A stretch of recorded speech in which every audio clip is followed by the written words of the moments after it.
Всички, които четете, трябва да отидете да си починете явно в този хотел и да ги подкрепите, явно са от нашите хора. Беатрис дарява, супер, Сара Кей дарява и тук екипа ми пише Пенка в PayPal, Боян в PayPal, Траян и Сара в Stripe и Мариан също така в Stripe. Нека да дадем на Господа едно дарение за всеки човек, който дарява. И отново казвам, искам да споделите това излъчване с вашите приятели в момента, да ги поканите да се включат на живо, защото скачаме в Словото и бих искал да преведете вашето дарение още в самото начало. Нали? И инструкцията, разбира се, на пастор Тери, която вярвам да спазите, е всеки път, когато получите откровение, просто да преведете вашето дарение. Харесва ми това. Получаваш откровение и превеждаш дарение и по този начин се движим напред. Амин? Бих искал да отворите Библиите си заедно с мен на Матей 9 глава. Матей 9 глава. И вярвам, че това послание е за време като това. Вярвам, че това послание е за време като това. И точно за тази група от хора. Не само тук в залата под звука на моя глас, но дори и тези, които гледат онлайн. Това послание е за време като това. Господ Исус Христос го намираме в тази 9 глава на Матей, в която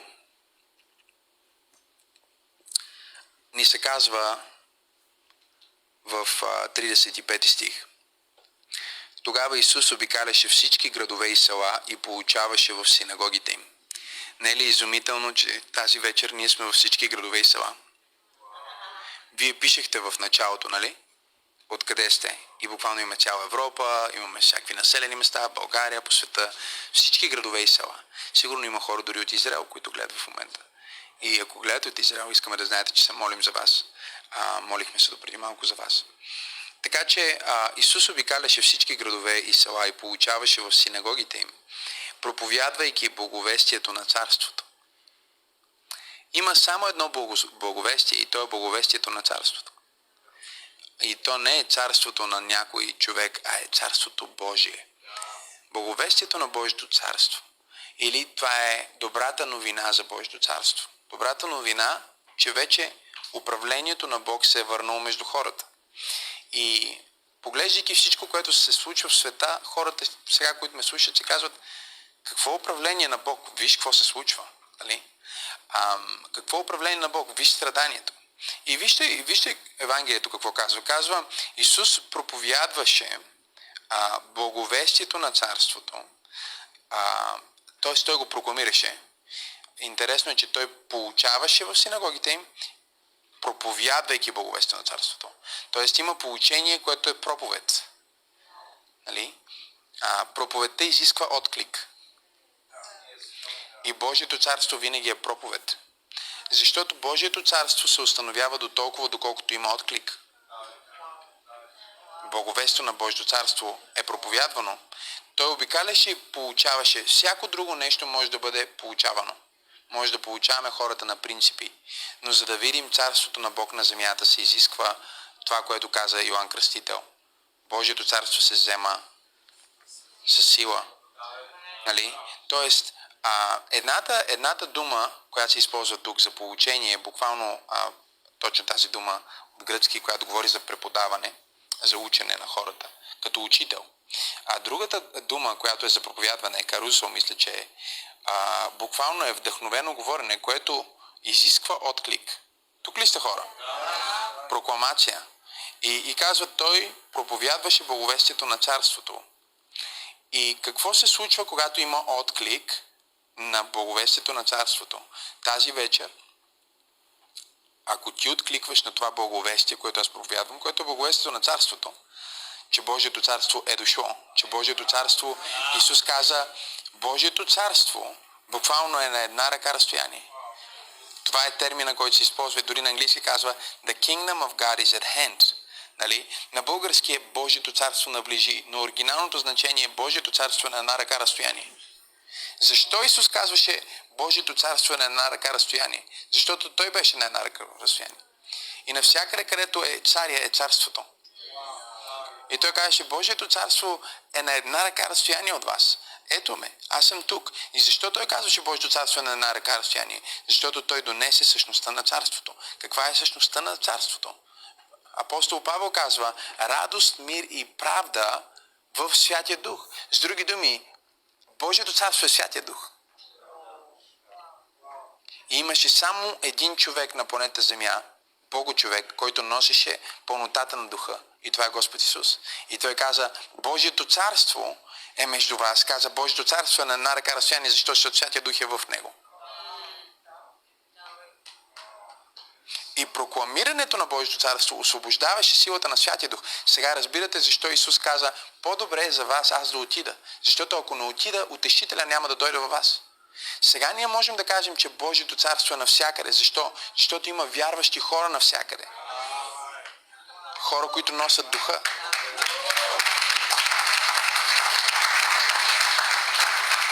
Божието царство винаги е на една ръка разстояние, ако има някой, който носи Духа на Бог.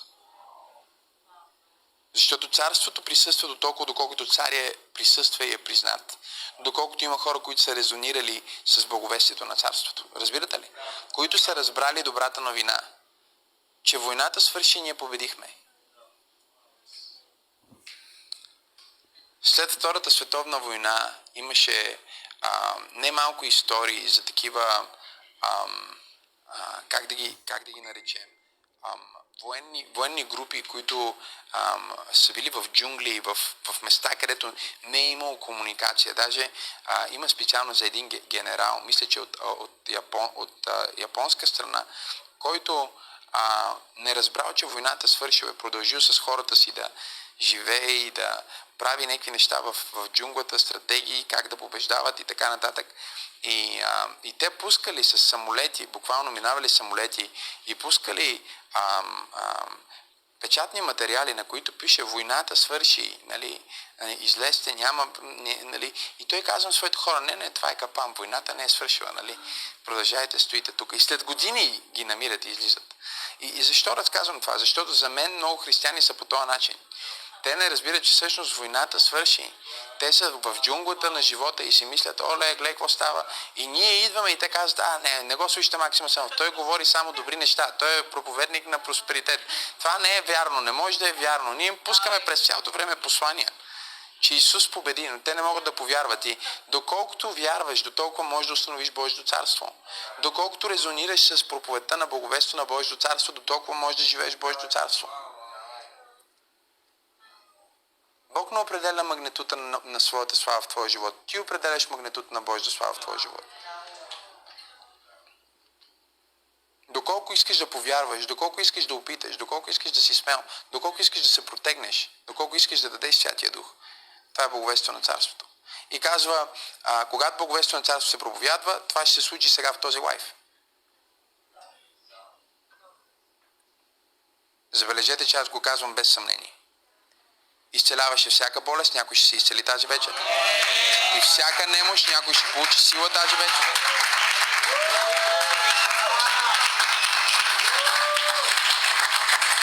Освобождаваше хора от опресия, от депресия. Гледаш тази вечер и си под опресия, под депресия. Честито, тази вечер е часа на освобождение за теб. Защото Божието царство е тук. Святия Дух вече дойде. И какво се казва за Святия Дух? Приемете, приемете, приемете. Доколкото приемаш, доколкото резонираш. Имам ли хора, които резонират? Кажи аз. Напиши го в коментарите дори. Аз резонирам. И ако ти резонираш с Божието царство, ако ти откликваш на посланието за Божието царство, искам да ти кажа, че ти ще преживееш Божието царство. Нека само да погледна за една секунда какво случва. Окей, хора продължават да дават, хора продължават да споделят. Виждам, че хора дават в различните платформи, разбира се, нашия екип пуска. Откъдето и да гледате, включете се, тази вечер е вечерта, в която събираме. Аз.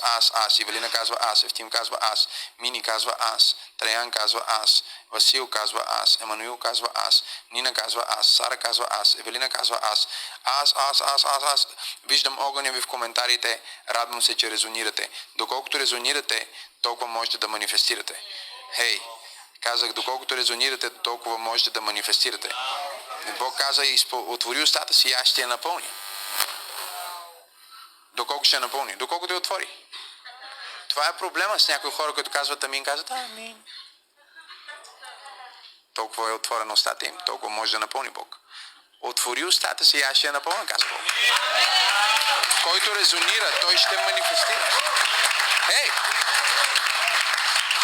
Изцеляваше само някои болести, които бяха по-лесни. Не. Изцеляваше всяка.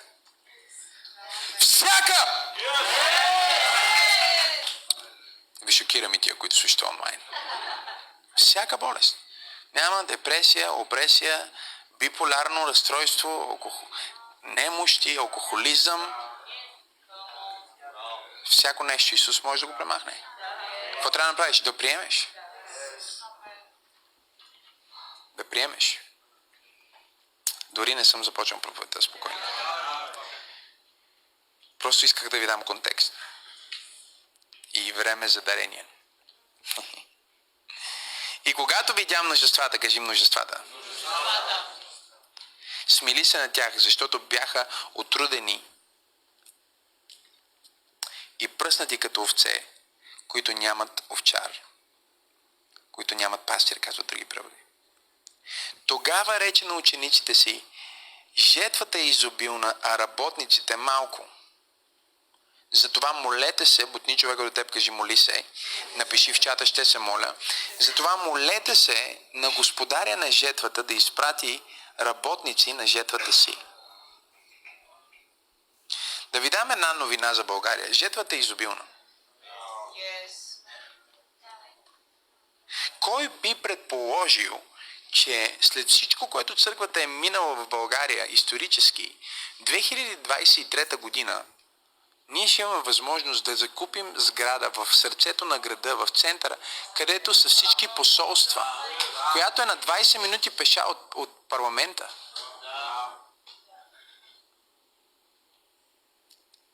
Кой би предположил, че ще можем въобще да събираме ресурси по начина, по който го правим? Да проповядваме свободно, да достигаме хора от махалата до палата, от най-бедните до най-богатите, от най-известните до незнайните. Хайде, хора! Никой не би предположил. Жетвата е изобилна.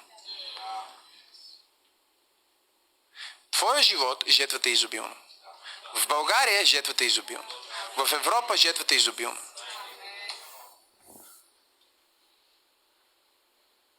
Никога не е имало дефицит на снабдяване. Никога не е имало дефицит на присъствие. Никога не е имало, откакто Исус дойде, умря, възкръсна, никога не се е върнало назад Божието царство. Няма нищо на небето, което вече не е на земята. Няма помазание, което Бог си е резервирал за последното време. Знам, че някои пастори тъпи и казват такива неща. Бог да им прости. Това помазание, ще има специално помазание последното време. Не. Каквото помазание трябва да дойде, то дойде със Святия Дух на деня на Петдесятница. Нямате първо да идва. И дори когато ти хванеш някакъв мандат от Бог, този мандат е бил от първата църква. Нито е почнал с теб, нито е свършил с теб. Това да има мега църква в София, нито е почнал с Максим Асенов, нито ще свърши с Максим Асенов.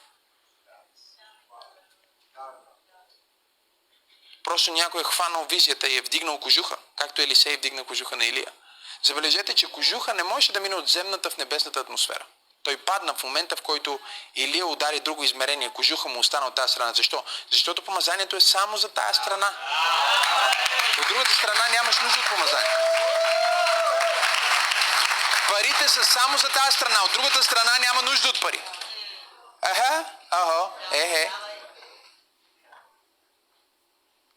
Говорих с един проповедник, голям предприемач, бизнесмен, и вика, знаеш ли, защо си купих Ламборгини? Викам, не, защо, кажи ми той.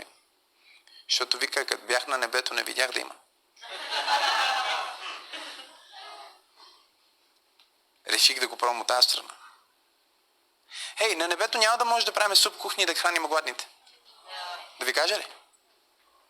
Тук ли сте или? Няма. На небето няма да строим да събираме дарения за фонд сгради. Това е твоя единствен шанс. Да участваш в църквата, да участваш в царството на Бог. Това е единственият ти шанс. Дори единственият ти шанс да хвалиш Бог истински. На небето ще се покланеш, но само на земята можеш да го хвалиш. Защото хвалата е жертва. Нарича се жертва на хвала. На небето няма да е жертва да хвалиш Бог. Серафими, ангели, херовими, Божията слава. Никаква жертва не е това. Естественият отклик на всеки нормален човек е хваление, когато срещне Исус. Не можеш да не му дадеш друго. Нямаш какво друго да му дадеш. Но когато имаш проблеми, когато имаш сметки, когато има война в Израел, когато не знаеш как свържиш двата края, и тогава дариш, и тогава хвалиш, и тогава пееш, тогава е жертва. И това е само от тази страна на небето, не от другата страна. Така че стига с тези религиозни неща, които изтласкват Божието обещание за едно бъдеще време, което никога не идва. Един ден ще имам добро семейство, един ден ще се изцеля, един ден ще имам, един ден ще дам на църквата. Този един ден никога няма да дойде, ако този ден не е точно този ден и точно този момент. Сега е момент.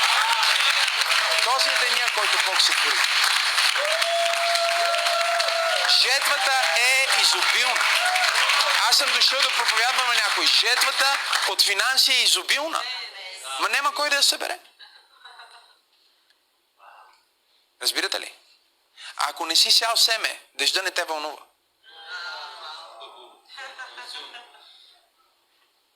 Ако не си сял семе, не те касае. Гледаш по телевизията, тази година реколтата е много слаба. Не ти пука. Защо? Защото нямаш нива. Ако имаш нива, те касае. Защо? Защото си сял семе. Много хора няма да ги касае съживлението, което ще дойде. Защото не са сяли в него. Много хора няма да ги касае благословението, което ще дойде, защото не са сяли. Жетвата е изобилна. Работниците са малко.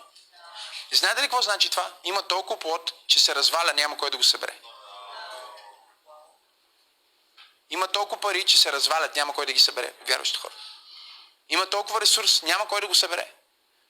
И Исус говори, вижте ме, Той върши делото и бихме си помислили, чакай бе Господи, ти си тук, ти вършиш чудеса.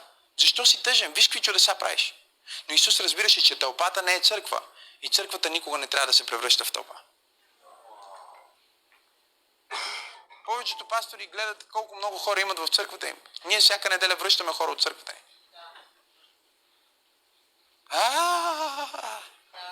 Защото тези хора дойдоха да се изцелят. И знаете ли, на 10, които се изцеляват, ако един се върне, чудо е. Не, вие не чухте какво ви казвам. На 10, които се изцелят, ако един се върне, чудо е. И същите хора, които ядоха хляба и рибата от Исус, казаха разпни го. Защото тълпата е тълпа. Но църквата е нещо друго. Църквата е събрание от два типа хора. Някои имат и двете мантии, някои имат основно една. Но Исус каза така. Когато видя множествата, смили се на тях, буквално съжали ги, или имаше състрадание на тях, казват други преводи, защото бяха отрудени, забележете, пръснати като овце. Чуйте ме сега, погледнете ме. Това са същите хора, които Библията казва тук, що ги е изцелил. Изцелени и отрудени. Забелязвате ли нещо тук интересно?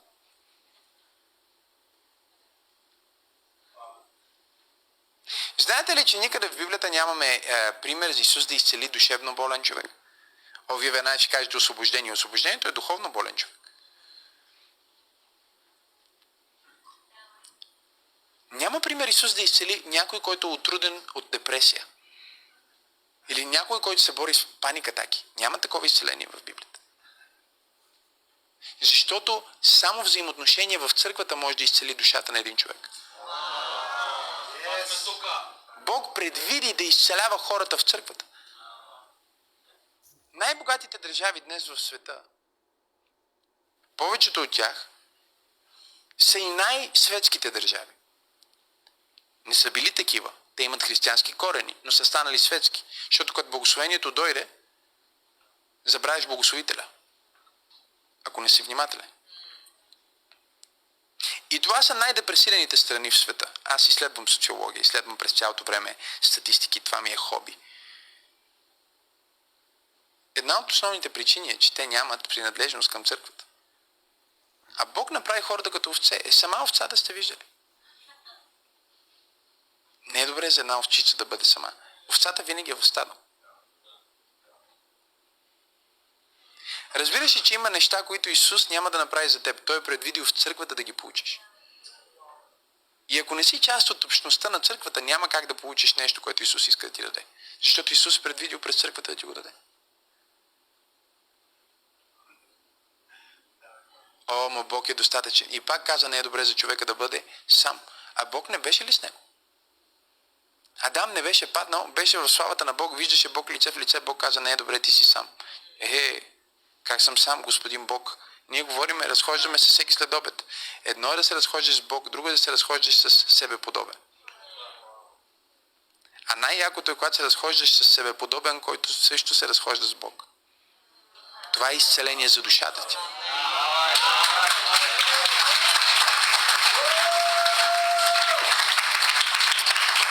Може ли църквата да каже амин? Така е. Затова врага пречи на хората да бъдат част от общност. Или ако са част от общност, да бъдат само в неделя, влизат, слушат проповедта, излизат. Те не разбират, че проповедта прави едно, а здрасти казва, прави нещо друго. Да кажеш на някой здравей в църквата, му казваш, ще бъди здрав и нашето общение ще направи здрав във вътрешния човек. Здравей. Здравей. Здравей. Здравей. Бъди здрав. Когато видя множествата, смили се на тях, съжаляваше хората, които бяха изцелени.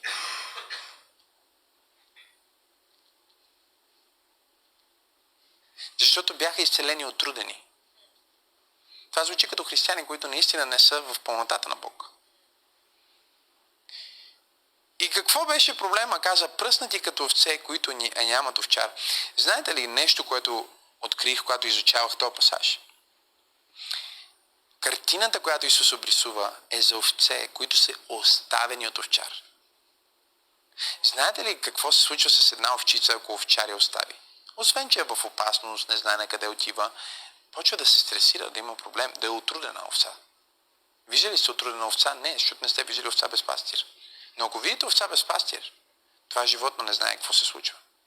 То се оглежда за пастире. То си търси пастире. Пастира го няма. Днес има хора, които Бог иска да даде на църквата, но пастирите в църквата ги няма. И като говоря за пастирите, не говоря за главния пастир, защото много глупава тенденция и идея имаме ние днес, че пастира на църквата е само главния пастир.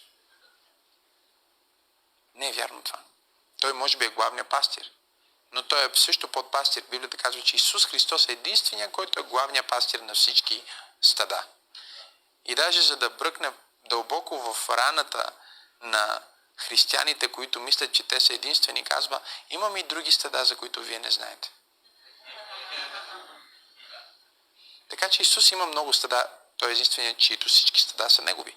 Той слага главни подпастири на отделните локални църкви или движения. Но за да може една църква да се грижи за цялото стадо, в църквата трябва да има хора, които имат пастирско сърце. Има два дефицита, които са дефицит за съживлението и дефицит за благословението и дефицит за проявлението на изобилието, което Бог иска да даде. Едното е дефицит на пастири. Отрудени и пръснати като овце. Значи хората идват в неделя, слушат невероятно слово и след това от понеделник до събота са пръснати като овце. Защо? Ще нямат някой пастир. Нямат някой да ги покани на група в тях. Нямат някой да изпие едно кафе с тях, който да се помоли с тях, да отговори на въпросите им. Стана тихо изведнъж в тази конгрешанска катедрала. Между другото, за те от вас, които не знаят, когато кажа католическа или конгрешанска или някаква ултраконсервативна, по-тихичка църква, това е шега. Защото един новоповярвал дойде при мен след една неделя и казва, пасторе, ние католици ли ще ставаме? Викам, защо? Той вика, казваш католическа църква. Вика, жена ми, вика, той сигурно се опитва да ни подготви, че ще станем католици. Викам, не, няма да станем католици, просто го казвам като шега. И той, окей, разбрах. Но Трябва да поясняваш някои неща, защото хората не знаят. Кажи овчар. Сега, какво е овчар? Овчар на гръцки, забележете, е някой, който води стадо и всъщност работата му е да пази, кажи пази, води, кажи води, и да храни, кажи храни. Изумителното е, че овчаря не готви храната. Той просто води хората към правилната храна и правилната вода. Така че ако ти си пастир в църква пробуждане, да речем, че ръководиш група, твоята работа не е да ги преподаваш на хората, а да ги насочиш към храната, която Бог е дал в тази църква и водата, която Бог е дал в тази църква. Не е нужно ти да изобретиш. И ако я изобретяваш, значи се опитваш да бъдеш главен пастир, да трябва да си помощник. Опитвам се да помогна на някой. Забележете, това е също пример за царе и принцове, които в контекста на Близкия изток толкова много от най-великите царе са били пастири. И някои от най-великите пророци са били пастири. Защо? Защото те са разбирали какво се изисква от един лидер. Да бъде пастир. Той води, кажи води. Пази, кажи пази. Защо? Защото овцете са уязвими. Има вълци, има грабители, има лъжци, има лоши хора, има някой, който идва за да ги премахне от старото, да ги отдели. И пастирите се грижат за своето стадо да бъде цяло, така ли говорете ми, и да те ги пазят от врага. И знаете ли от кой друг пазят? Когато говорим за пастир, който пази овцете, знаете ли от кой пази? От самите тях. Забележете, че Господ, когато говорише за християните, не използва най-умното животно.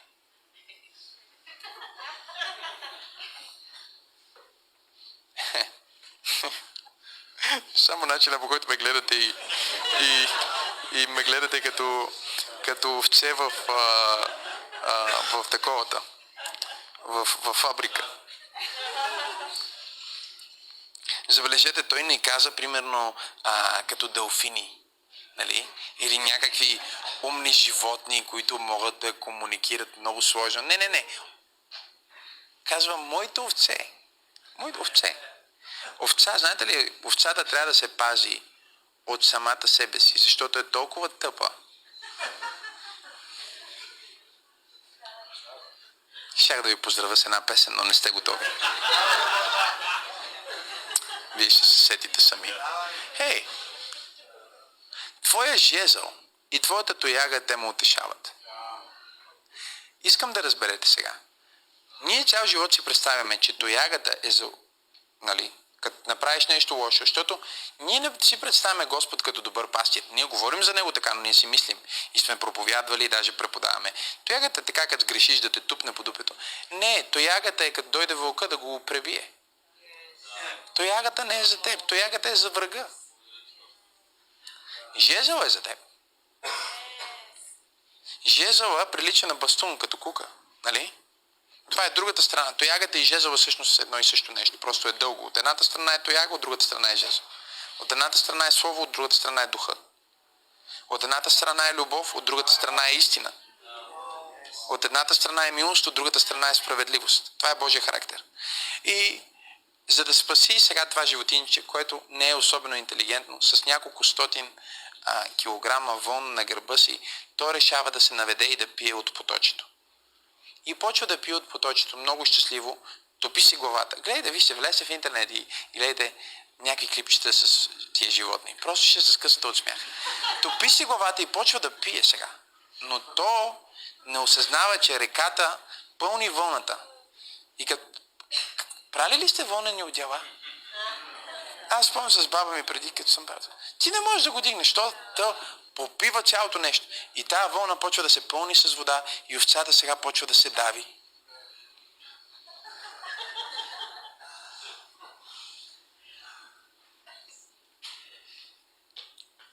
И какво прави пастира? Казва, тъпа овца. Казах ти, че трябва да пиеш от този водоем, ти реши да пиеш този водоем. Сега ще мреш. Айде, отивай.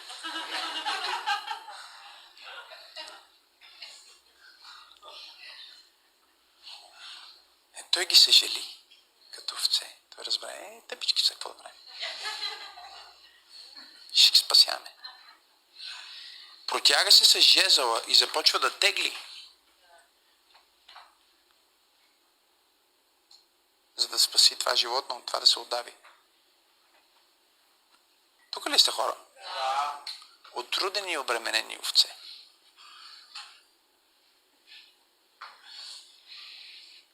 Какво прави пастира? Пастира също така лекува своето стадо. Това е много силно. Той ги лекува. И той ги пази от кърлежи и насекоми. Вижте, дявола винаги иска да работи в живота на християните с кърлежи и насекоми. Това са инфекции. Една от основните инфекции какво е? Нарича се обида. Влиза обидата в теб и почва да ти пие кръвта. Нарича се огорчение. Нарича се непростителност. Той ме нарани. Той така ми каза. Той не ме разбра. Защо не ме разбраха? Всички теб трябва да те разбират. Ти себе си не се разбираш. Честно, хора.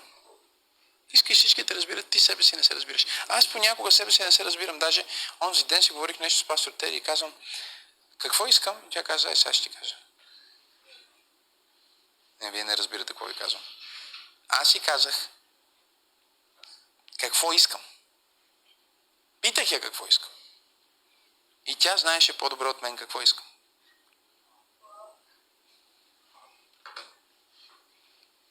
Това е един добър пастир. Не знам дали сте тук днес.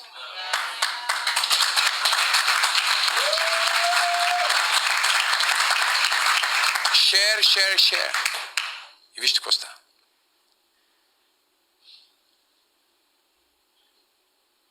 Не можеш да предпазиш хората около теб, казвайки им, имаш кърлеж, пази се от кърлежите. Защото ако ходиш в тревата, има кърлежи там. Можеш да ги подготвиш, не можеш да ги предпазиш. Има един основен начин да защитиш хората около теб от кърлежи. Това е чрез помазанието. Нищо не пази повече от помазанието. И затова те са вземали зехтин. И затова е важно като пастири да се молите за хората си. Защото когато вземате и се молите за тях, вие втривате помазание в тях и лъжите на дявола не могат да влезнат в тях. Защото са защитени чрез помазанието. Ако не се молите за хората си, лъжите на дявола влизат в тях. Мисля, че има някои пастири на църкви, които слушат това поучение, им е полезно. Преведете си дарението за фонд сгради също. Ако не се молиш за хората в твоята група, в твоя екип, няма помазание върху тях, защото ти не се молиш за тях и кърлежите влизат. Насекомите ги хапат. Разбирате ли? Мухите ги преследват. Но ако ги втриеш хубаво с помазанието на пробуждане, Бог ще ги защити.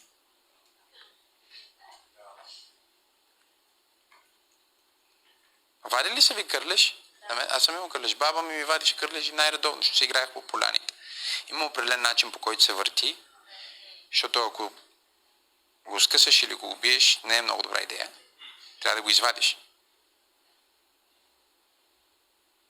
Не можеш да убиеш демона. Трябва да го извадиш. И знаете ли как се показват кърлежите? Баба ми слагаше олио. И понеже започват да се задушават, излизат на повърхността да дишат. И тогава ги вадат. Демоните излизат само когато има силно помазание.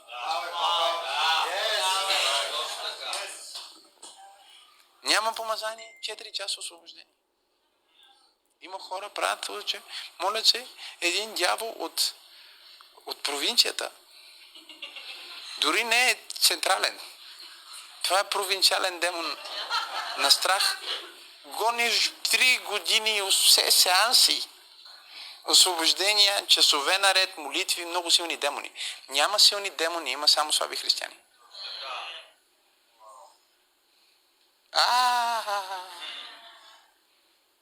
Няма такова нещо като силни демони. Има само християни, които са по-слаби в вярата и в помазанието. Един човек ме пита, има ли освобождение в твоята църква? Викам, всеки път. Вика, има ли проявление? Викам, има, ама става толкова светкавище, че никой не разбра. Докато си поема дъх, демоните излязоха. Аз още не съм стигнал дори да кажа, заповядвам ти, и те вече избягаха.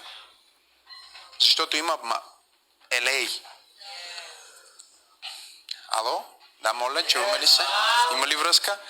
Мисля да го направя утре само на живо онлайн, защото хората в залата са много заспали.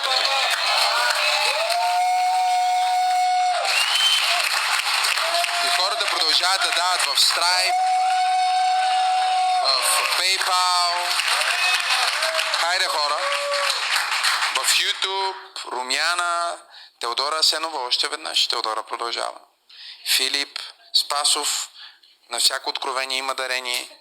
Николай, Николов, Илян Петков, Теодора Асенова още веднъж, Теодора Асенова още веднъж, Теодора Асенова още веднъж. Теодора Асенова има откровение и влизат дарения. Тя ви го каза, че трябва така да бъде. Венчислав Илиев в PayPal. Страхотно, Бог да благослови всички, които дават. Събираме за сграда за църквата.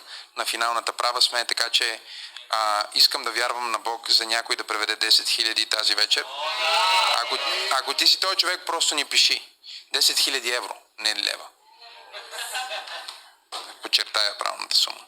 Ако ти си този някой, просто ни пиши, че си ги превел и ще дадем свидетелство, че си ги превел. Няма да казвам името ти, защото не искаме да знаят колко си богат. Нали? Но преведи си. Защото, вижте, някой има възможност да даде 2 лева. Супер. Друг има възможност да даде 20 000. И той трябва да даде също. Така се купува сграда за църква. Не се купува само с 2 лева. Нали? Никаква обида към хората, които дават 2 лева, защото някой дава 2 лева само толкова има. И фактически, ако имаш последните 2 лева и ги дадеш, ти си дал повече от някой, който е дал 200 000, но има 2 милиона в сметката си. Според Исус, Исус погледна вдовицата и каза, тя е дала повече от всички тях, а тя даде най-малко от всички тях. Но Бог не гледа само какво даваш, а колко ти остава след като си дал.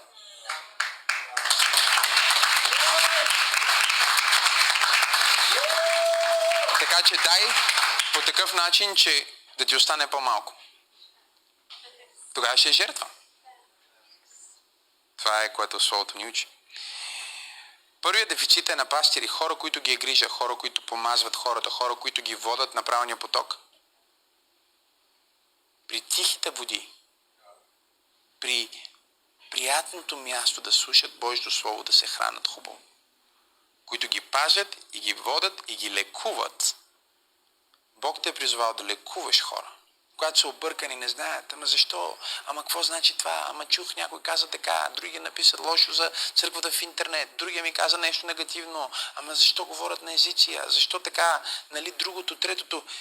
Това са неща, които врага може да използва много силно, ако няма пастир. Ако има пастир, няма проблем, защото той казва, това е нормално, всичко е наред, обяснява, преподава Божието Слово, помазва човека и човека е окей. Но ако няма пастир, има проблем.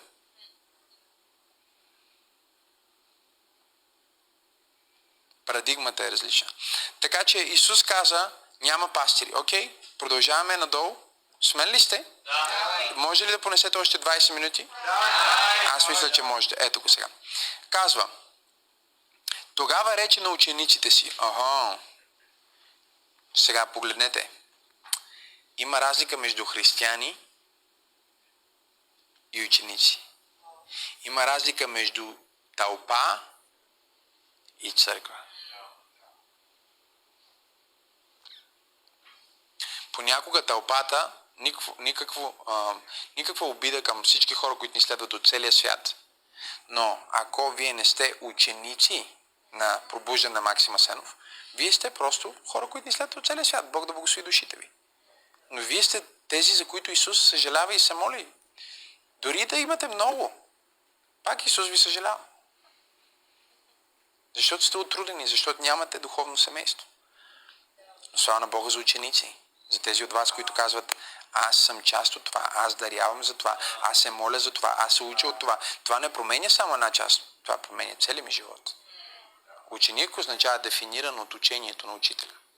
Дефиниран от догмата на учителя, дефиниран от живота и начина на живот на учителя. Разбирате ли? Нали? Проблема до голяма степен на църквата е, че днес църквата е пълна с християни, но няма ученици. Някои църкви имат тълпа, но няма църква. А има и такива, които и тълпа нямат, и църква нямат. Защото нямат сос. Тълпата идва за чудесата. Църквата идва за Словото. Тълпата идва за да получи. Църквата идва за да даде. Истинският ученик идва за да се научи и да предаде нататък. Християнина се учи за да се чувства, че знае повече.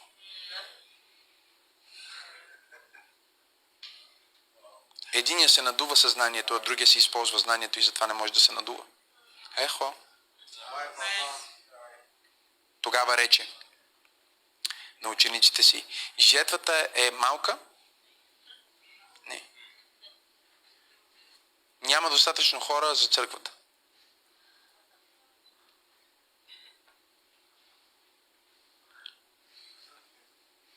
Няма пари за фонд сгради. Няма. Съжаляваме, България е много бедна страна. Не бе, ние няма една година събрахме 20% от стойността на сградата. Сега за един месец ще съберем последните 10%. И вие ще участвате в това.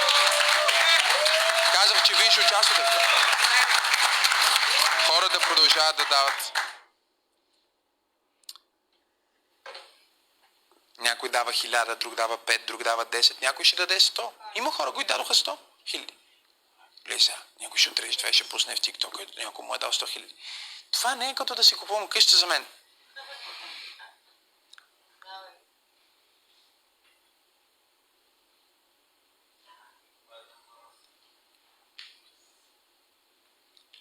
Няма да говорим за това какво сме продали и какво продаваме, за да може да дадем от себе си още и повече. И какви жертви са правили хората, защото това, което е за Божия слава, за истинската църква, е захула в света. Защото света не може да разбере това, което църквата прави. И няма и как да го разбере.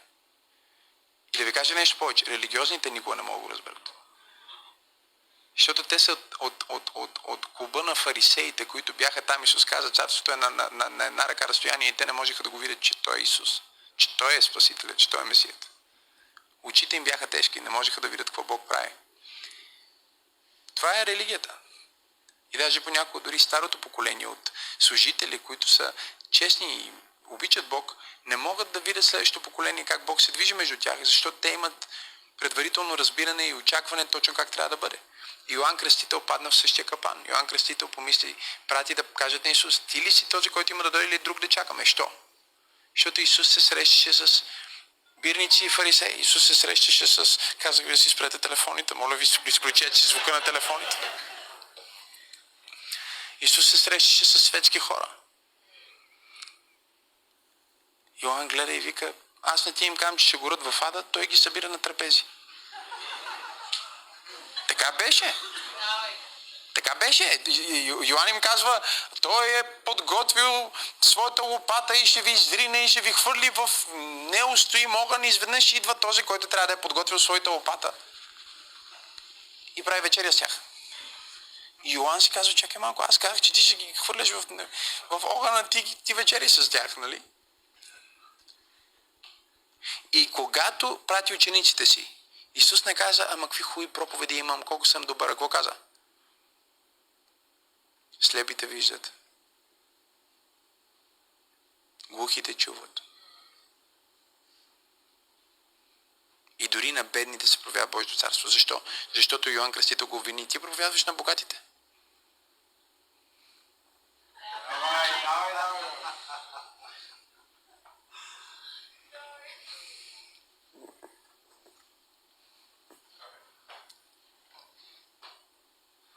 Истината е такава. Няма ли освобождение, няма ли изцеление, няма ли свръхестествено, Божия пръст не е там.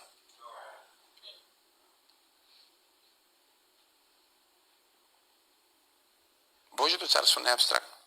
То е конкретно нещо. То е радост. Ако нямаш радост, нямаш достатъчно царство.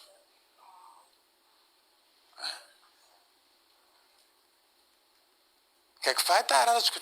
Нека отворим библиите си на Битие 6 глава и да говорим за потопа. Бог ще ви потопи всичките.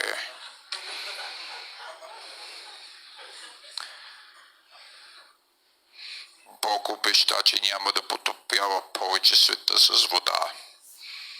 Но пък накрая ще го потопи в огън. Всички ще ви изтреби. Къде ти е радостта, бе, човек? Божието царство е радост първо. Идва царство, идва радост. Няма царство, няма радост. Притеснени, стресирани. Божието царство е мир.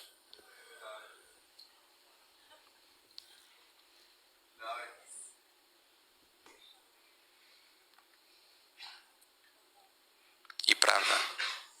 Но правда в Святия Дух, не правда в твоите дела.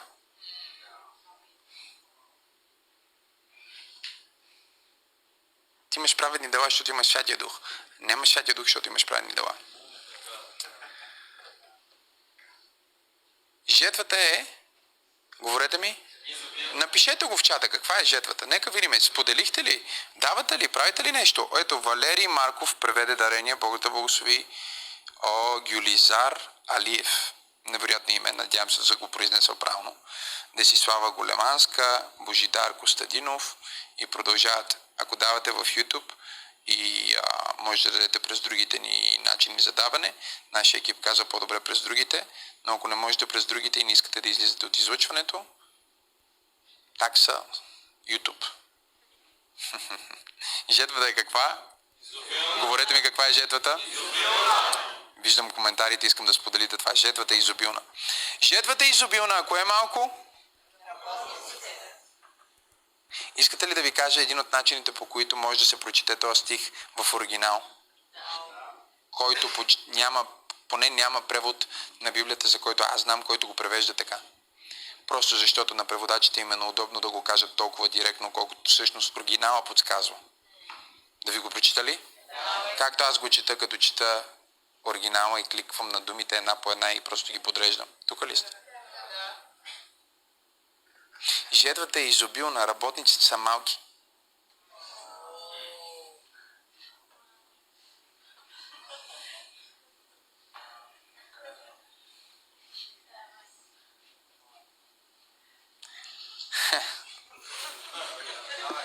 Може да четем работниците са малко, но може да се прочете същия стих и работниците са малки. Голяма жетва, малки пасторчета.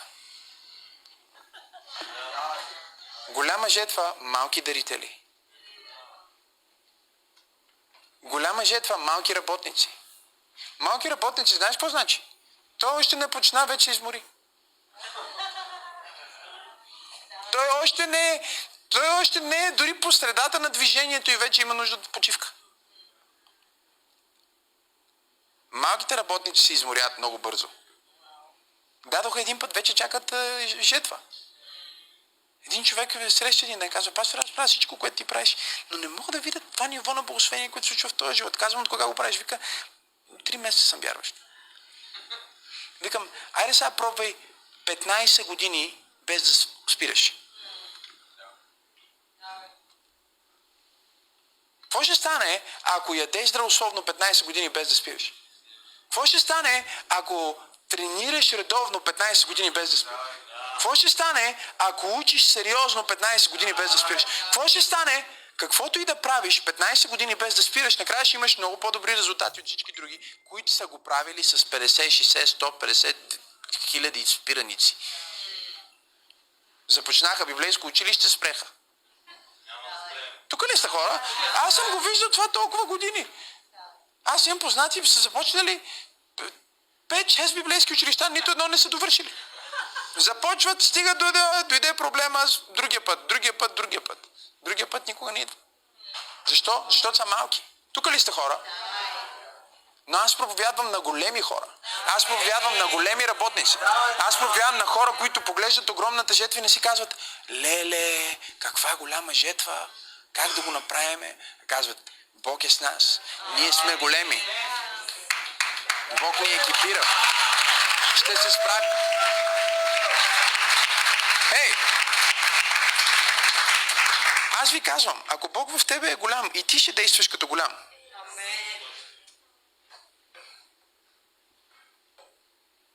Жетвата е изобилна, възможността за сграда на църква пробуждане е голяма, но дарителите са малки. Може да четем, че са малко, което също е вярно, но може да четем, че са малки.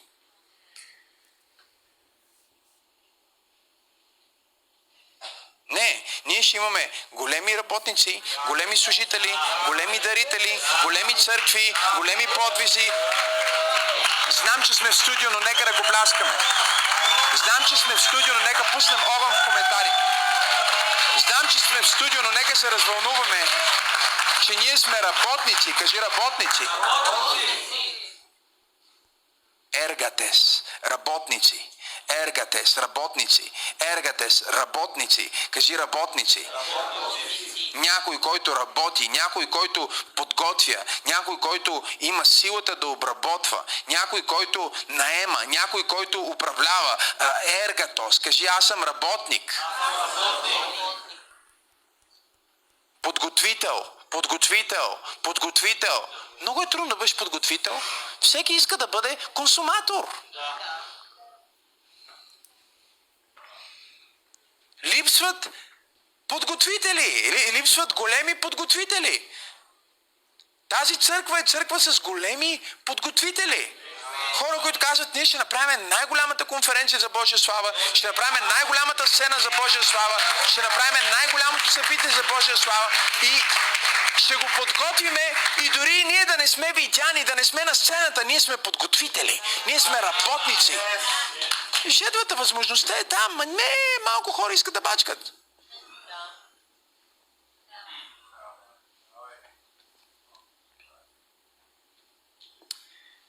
Пастири и работници.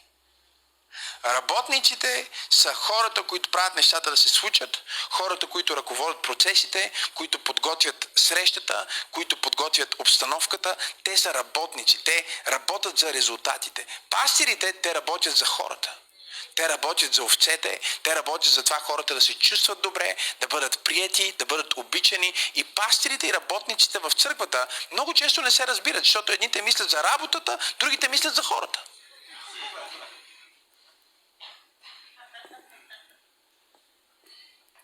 Пастирите трябва да разберат, че ако е малка работа, ще е малка църквата и ще са малки хората. И работниците трябва да разберат, че работата няма смисъл, ако хората не се ползват от тази работа. И ако хората не участват и не намират своя пристан в тази работа. Но ние трябва да кооперираме заедно. Пастирите и работниците. Бизнесмените и служителите. Тук ли сте днес? Предприемачите и проповедниците. И има някой, който има двете, като дар и двете, но повечето хора са повече в едното, отколкото в другата. Работниците канат хора на църквата и пълнат църквата с хора. Но само пастирите правят така, че хората да останат в тази църква. Тук ли сте ли? Има хора, които ако трябва да съберат една група и да си говорят с тях и да им обърнат внимание, са чудесни, но ако трябва да благовестват на един човек, не могат. И има хора, които могат да доведат 100 човека в църквата, но не могат да направят една нормална среща, защото те разбират повече процеси, отколкото от персони. Тук ли сте, хора? И това не е непременно някакъв проблем, защото църквата има нужда от двете. Исус идентифицира и двете. Той каза: трябват пастири и трябват и работници. Работниците правят така, че нещата да бъдат в ред, да бъдат описани, осчетоводени, сметнати, планирани, организирани. И пастири и работници заедно, разделяйки хората в едно голямо стадо по групи, всъщност носят Божията чудотворна сила. И това е, което ние виждаме в образа на чудото, когато Исус нахрани 5000 с 5 хляба и 2 риби. Какво направи той? Той първо благодари, разчупи, нали, цялото нещо, там има много символика, няма нужда да го влизам в това, но каза на пасторите, накарайте хората да седнат по групи.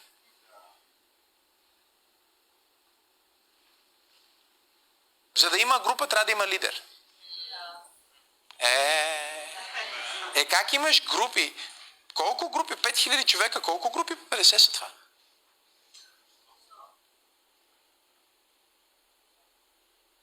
Значи за 12 пастора, за 12 апостола трябваха 100 работника да може да направят това, което трябва да стане. Работника няма нужда да знае какво трябва точно да се направи. Той трябва да го направи.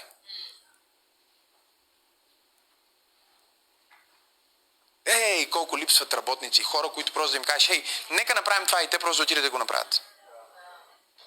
В България разбирачи до безкрай. Всеки знае как е по-добре. Не одобряваме това, не одобряваме метода ви, не одобряваме другото, не одобряваме третото. Чуйте ме сега. Ние не се опитваме вие да ни одобрявате. Ние гледаме да си свършим работата.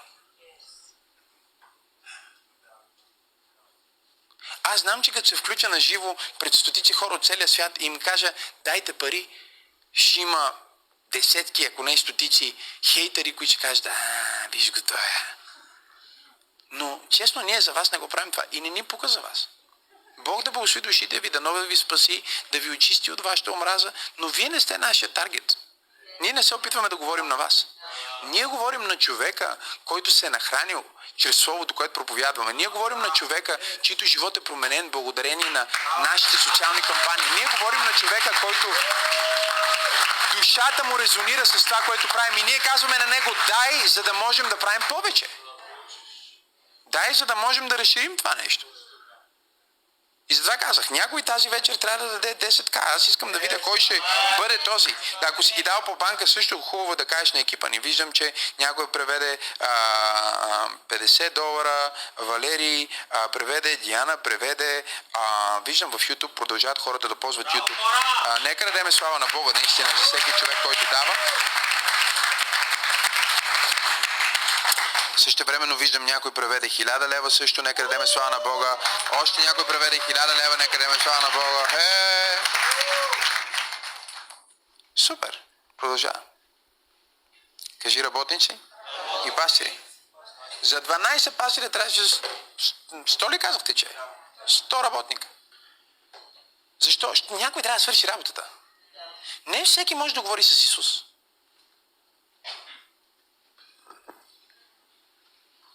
Учениците говориха с Исус. Исус им каза какво да направят. Имаше хора, които не говориха с Исус. Те слушаха пастира, подпастира, те разбираха, че има някаква йерархия в Божието царство. България има проблем, 10 човека стоят и обсъждат заедно. Аз мисля, че това е проблема, аз мисля, че другия е проблема. Един човек се опитва да оправи проблема и всички коментират как той оправя проблема. И му дават акъл.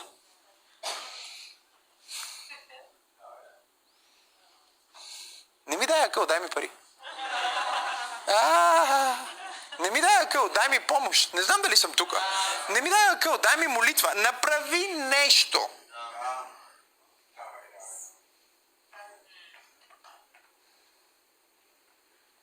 Акъл ти дават. Как по-добре да правиш? Ние вече правиме. Не дей да ни казваш как да правиме. Ти направи. Ако мислиш, че има по-добър начин, направи го ти. Научи ни, покажи ни. Ние никога не сме претендирали, че имаме най-добрия начин. Просто търсим начин, на който работи. Тук ли сте хора? Имаме тази сграда, имаме тази възможност, трябват ни тези пари, идваме при вас, за да кажем, дайте парите. Ама трябва да има по-добър начин. Иди в стайчката си, помоли се. Това го направихме. Дай си твоето. Това също го направихме. Събери от църквата ти. Това също го направихме. Всичко правиме. Ние сме работници. Ти трябва да свършим работата.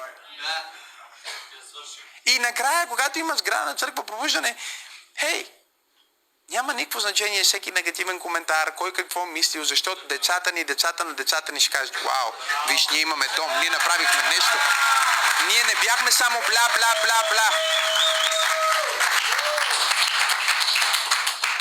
Кажи работници. Понякога работниците, те дори не говорят много, защото трябва да свършат работа. Кажи работници. Каза, работниците са малки или работниците са малко, а жетвата е изобилна. Жетвата е изобилна, приятели. Възможността е изобилна. България е изобилна. Европа е изобилна. Света е готов да бъде взет за Бог. Трябват две категории. Трябват пастири и трябват работници. И пастирите и работниците трябва да спрат да се карат помежду си и трябва да спрат да не се разбират, защото единия кани хората на църква, другия обръща внимание на хората. Нали? Просто намери силата си. Ако Бог ти е дал и двете, има хора, които имат и двете, слава на Бога. Откъде да знам дали имам и двете? Пробвай. Тук ли сте хора? Пробвай. И виж какво работи за теб. Аз не знаех много неща, които ги правят днес, че ги мога. Просто пробвах и разбрах, че става. Разбирате ли ме? А някой си казва дали е за мен, дали не е за мен. Чуй, с мислене няма да разбереш. Просто пробвай. Говорих си наскоро с екипа и те казват, ама ако направим това, може би ще възникне този проблем и този проблем. Затова може би да го отложим за друго време. Аз казвам, вие в момента не отлагате възможността, вие отлагате само проблема. И проблема става по-голям. Така че дайте да го пробваме сега. Ако ще става този проблем, поне да знаем, че ще става. Да мислим как да го решим.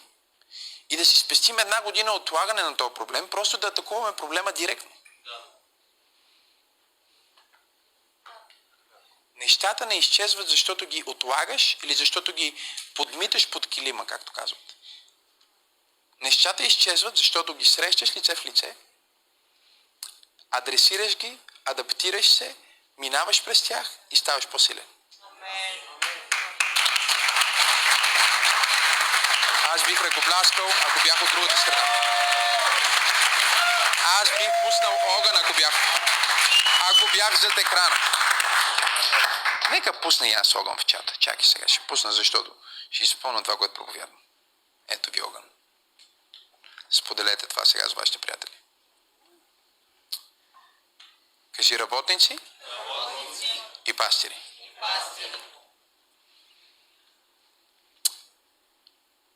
На финала съм. Жетвата е изобилна, работниците са малко или малки. Затова молете се на Господаря на жетвата да изпрати. Да изпрати. Искам да ви кажа нещо сега. В тази проповед Бог ви изпраща.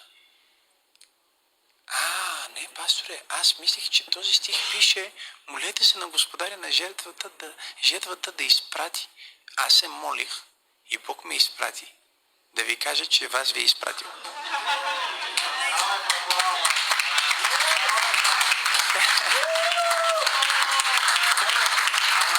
Така че официално е. Напишете го в чата. Аз съм изпратен. Погледнете човека във вас. Кажете му, аз съм изпратен. Кажи, тук-що Бог ме изпрати да бъда пастир и да бъда работник. Знаете ли какъв е най-големия проблем с когато изпратиш някой? Че може да не отиде. Или може да отиде другаде. Аз говорих с едни мои помощници и трябваше да наложим и се спешно бях извън града, бях на едно място с семейството и трябваше на другия ден, рано сутринта имах бизнес среща и трябваше да се върна в София. И казах, хей, елате да ме вземете от това място, за да ме закарате до това място в София за среща и после да ме върнете. И те казаха, да, разбира се. И единия, който изпратих, каза на един друг да свърши това, което аз го помолих да свърши. Будни човек от тебе или просто го напиши в коментарите. Не карай други хора да правят това, което Бог от теб иска.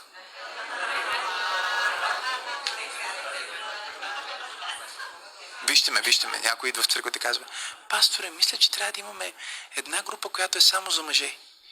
Аз също мисля така. Познай кой Бог е изпратил.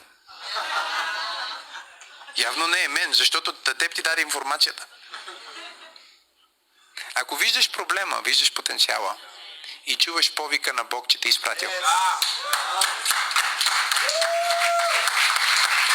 Не дей да го прехвърляш на някой друг. Отговорността може само да се делегира, не може да се отърваваш от нея. Нали, някои християни практикуват не делегиране на отговорности, а от отърваване от отговорности. Това е добро. И сега какво стана? Готови ли сте? Аз разбрах, че имам проблем, защото уговорката ни беше в 7:30 да бъдат в това място извън града, където трябваше съм с семейството ми и за да не карам аз или да не ме карат някой, нали, пастор Терия с децата, трябва да спешно да отида на тази бизнес среща и сега много е рано в София, трябва да отида сутринта, да направя среща и да се върна.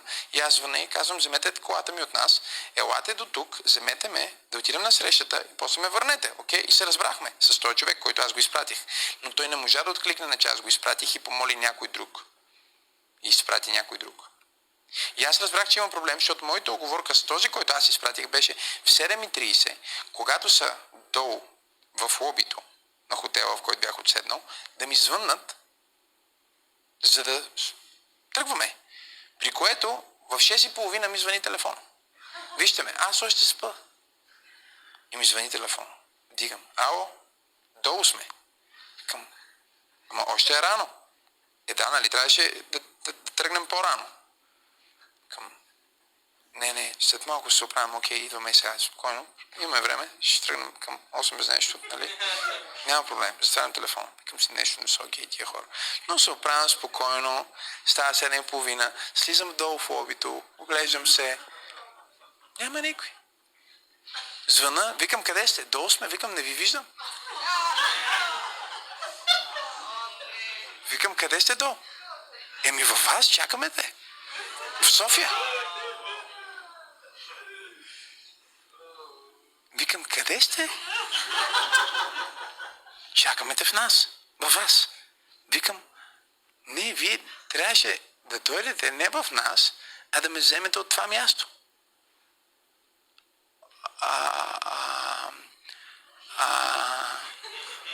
Нещо май не сме се разбрали, викам. Наистина не сме се разбрали.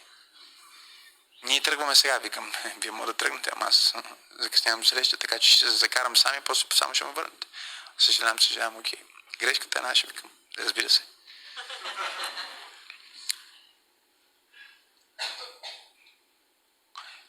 Бог чака ли те някъде, където ти си пратил някой друг да отиде? Той винаги ще отиде другаде. Чули сте за развален телефон? Сега гледаш това излъчване и си мислиш, трябва да кажа на моят приятел да даде, той има пари да даде 10 000. Не. Щом на теб ти мина през ума, той си твоя приятел. Ти си изпратен. Хората слушат проповедта, казват, ей, това е за братовчет ми. Идиот. Нека те обида. Това не е за братовчет ти, това е за теб. Ако слушаш проповедта за жена ти, имаш проблеми в брака. И ти си по-големия проблем, не жена ти. Ако слушаш проповедта, за да гледаш мъжа ти след тази проповед, да кажеш, ти чу ли пастора какво каза?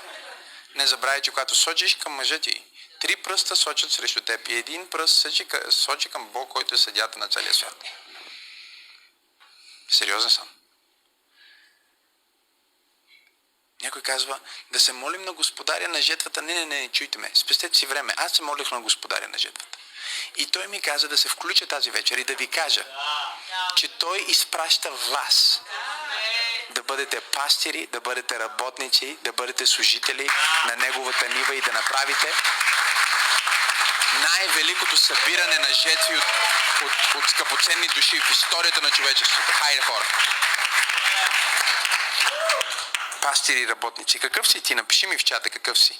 Пастир или работник? Погледни, че ако тебе го пита. Ти повече към кое клониш? Към пастир или към работник? И виждам, че хора продължават да дават в YouTube, в Stripe, в PayPal. След малко ще се молим, но искам да преведеш твоето дарение. Ще пуснем след малко отново видеото, преди да завършим, за да можете да видите към какво даваме. Питай човека в чата и напиши в чата какъв си ти и питай човека до теб. Георги казва работник, работник, работник, чета работник, Зоя работник, работник, продължават работник, работник, работник, работник, аз съм работник, станаха 10 работника, амин, очаквам да дойде един пастир поне. Аз съм работник, към двете клоня, казва Радка, още един работник, продължават, коментирайте. Работник, Гюден работник, и пак някой като двете, пастир работник, работник, работник, работник, халелуя.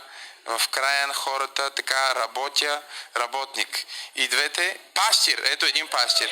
Още един пастир, още един пастир, още един пастир. Хей, на 40 работника 4 пастора. Точно както го казах. Не е ли чудесно това? Я казвам сега, аз не мога да кажа, че съм пастир, защото не съм ръкоположен. Нищо не си разбрал от проповедта. Кваса на религията е толкова дълбоко в порите ти, че вече си се заквасил.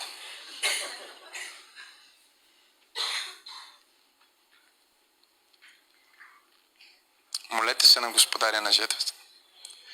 Бог е Господаря на жетвата. Казва да изпрати работници на жетвата си. Аз ви изпращам днес. От Божия страна аз ви изпращам да бъдете пастири и работници на жетвата в нивата. Кое е нивата? Нивата е църквата. Кое е нивата? Нивата е нацията. Кое е нивата? Нивата е възможността. Жетвата е възможността. Има невероятни възможности, които Бог иска да ни даде. Възможностите са големи. Дарителите са малки. Дарителите са малко.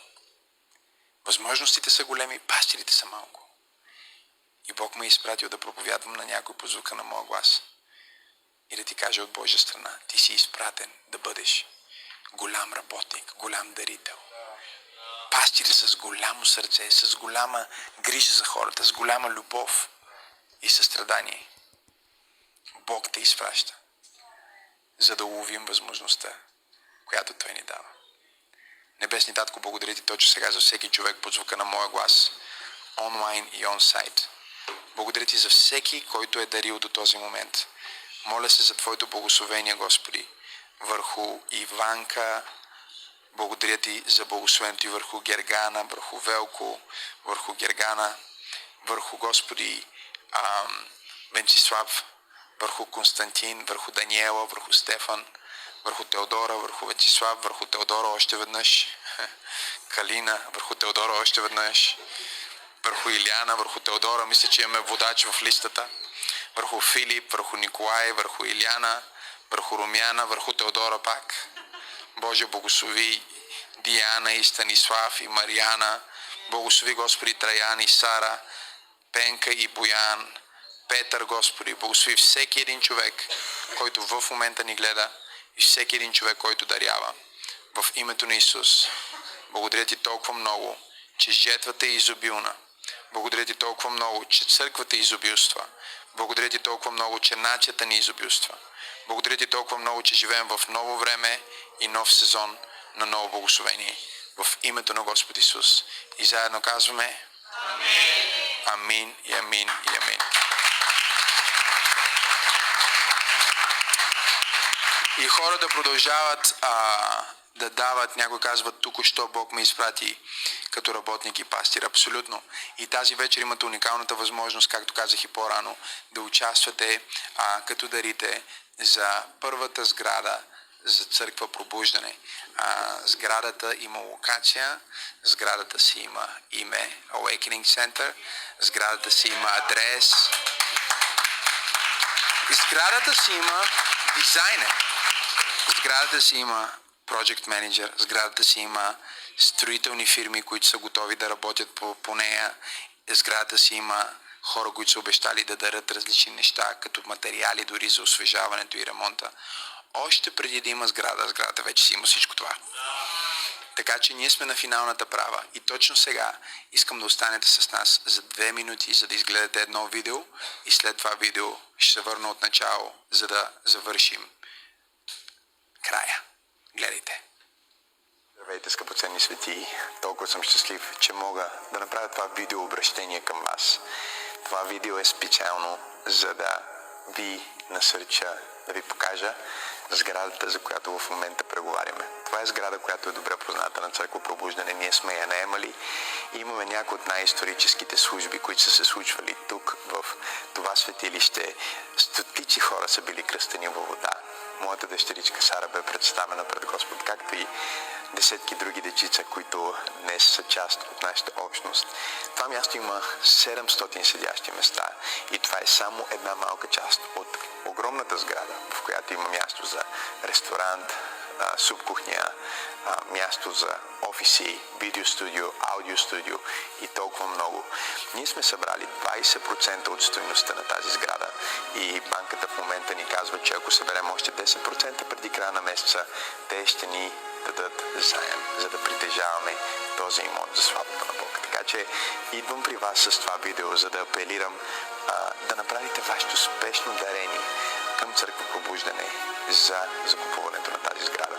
Знам, че много от вас вече са дарили, но истината е, че днес ви предизвиквам да извървите втората миля. Ако 4000 човека дадат 100 евро или 400 човека дадат 1000 евро, ние ще съберем сумата, която ни е нужна за останалите 10% от сградата и малко пари, за да можем да освежим това място и да го използваме още тази година. Ние вярваме, че това е година на провизия, година, която Бог ще снабди за нас. Така че участвайте в това снабдяване. Направете вашето жертвено даване. Направете го бързо, защото наистина това е възможност, която има срок на годност. Има още един купувач на тази сграда, който иска да я събори, за да построи апартаменти тук. Има възможност, но заедно с собствениците, които ни я продават, сме се съгласили, че е чудесно, ако може тази сграда да остане църква. Истината е, че зависи от нас сега. Зависи от теб и мен. Ще направим ли тази жертва? Ще извървим ли втората миля? И ще вземем ли това нещо за Божието царство? Пак казвам, 4000 човека по 100 евро или 400 човека по 1000 евро и ние сме готови да купим тази сграда за Божията слава. Участвай днес с твоята дарение. Вау! Каква невероятна възможност! Какво невероятно благословение! Откъдето и да гледаш днес, ти можеш да участваш. Знаете ли? Казвам това не от самоувереност, а от богоувереност. Аз знам, че Бог ще снабди. Знам, че Бог ще ни благослови да притежаваме. Убеден съм в това, че Той ще изпрати ресурсите. Но до голяма степен включването ми тази вечер и утре вечер и цялата седмица ще бъде, за да ви дам възможност и вие да участвате. Да ви дам възможност с малко или с повече и вие да имате вашия принос към нещо толкова историческо и толкова ценно. Към изграждането на църквата. Църква, която наистина достига мнозинствата. Не само в България, а по целия свят. И ако вие гледате това излъчване, аз знам, че това не е случайно. Може би никога не сте давали преди, никога не сте превеждали, дори не знаете как се прави. Нашия екип ще пусне линка в описанието и може да го последвате. Има много начини да дарите, но със сигурност искате да го направите. Със сигурност трябва да го направите, за да участвате в това велико дело.